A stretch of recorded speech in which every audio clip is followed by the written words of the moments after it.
début du festival Artec, aujourd'hui à la Ferté-Bernard. Aujourd'hui, le défi des collégiens et des lycéens.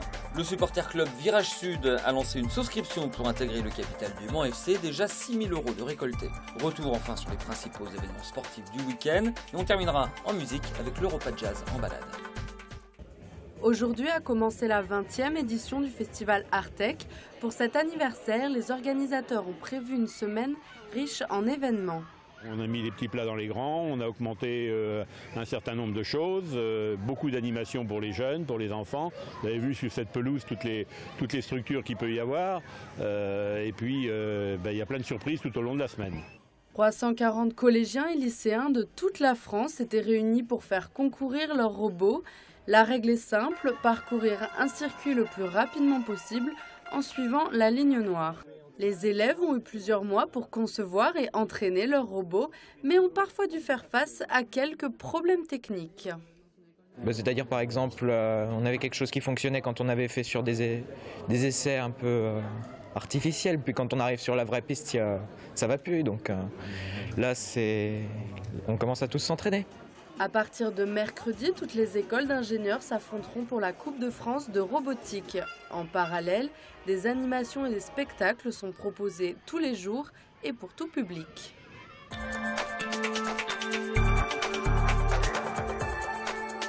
Le groupe Gemini est à vendre, c'est une information de nos confrères France Bleu Maine. D'après nos sources, le fabricant de jouets sous licence devrait présenter un plan de cession à ses employés ce mardi. En redressement judiciaire depuis janvier dernier, l'entreprise annonçait mi-avril qu'elle abandonnerait son siège d'Écomois pour déménager dans un entrepôt plus petit à Montfort-le-Génois. Nous reviendrons sur ces informations dans l'édition de mardi.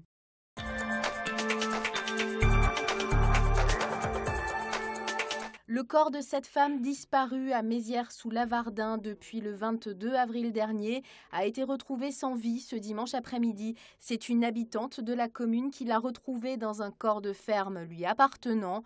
Une enquête est en cours pour définir les causes de sa disparition.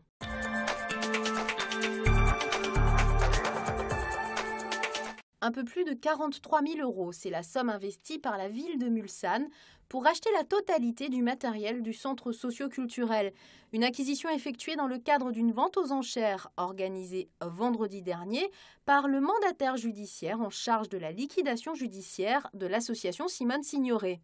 Depuis la mi-mars, le centre social est directement géré par la mairie. Les activités y redémarrent lentement. D'après le maire, Jean-Claude Ferré, joint ce matin par téléphone, il est encore trop tôt pour dire quand les activités enfance-jeunesse reprendront et quand le cinéma rouvrira ses portes.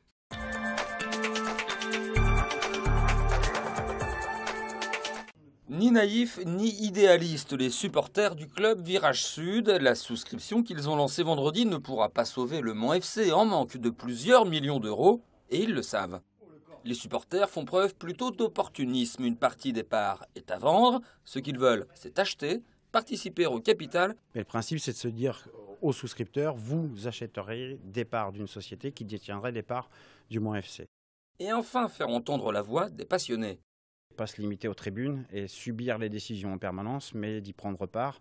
Parfois mieux les comprendre, si des investisseurs nous expliquent bien que l'intérêt du club il est là, peut-être mieux les comprendre, pas les subir dans les tribunes, mettre des banderoles puisqu'on ne nous a pas expliqué la situation. Travailler plus en relation en mettant quand même une touche populaire qui nous paraît disparaître petit à petit. Bref, tourner la page de l'ère Le Garda et préparer le club du futur, et pour cela, ils comptent même se faire aider par les anciens joueurs. Parce qu'ils ont une capacité, un pouvoir médiatique et financier pour pouvoir représenter ce collectif.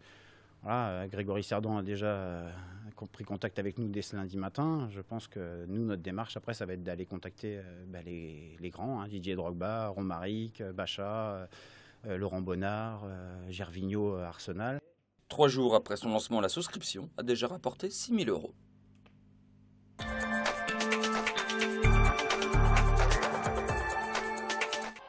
En football, le Mans FC a renoué avec la victoire vendredi soir. Les Manceaux ont battu Ajaccio 3-1. Grâce à cette victoire, les hommes de Régis Benardo quittent la zone des relégables et pointent désormais à la 15e place au classement de la Ligue 2. En CFA2, défaite de Sablé ce samedi face à la réserve du SCO Angers. Les Saboliens se sont inclinés 4-1, mais restent tout de même 4e de leur poule. En hand, avant-dernière journée de pré-nationale masculine, le MSH a battu Saint-Luce 37-32. Audi a largement dominé les 6 heures de Spa, deuxième manche du championnat du monde d'endurance. La marque allemande a placé ses 3 voitures sur le podium. La victoire est revenue au trio Trélulier, Lautreur, Fassler. Prochaine manche les 22 et 23 juin avec les 24 heures du Mans.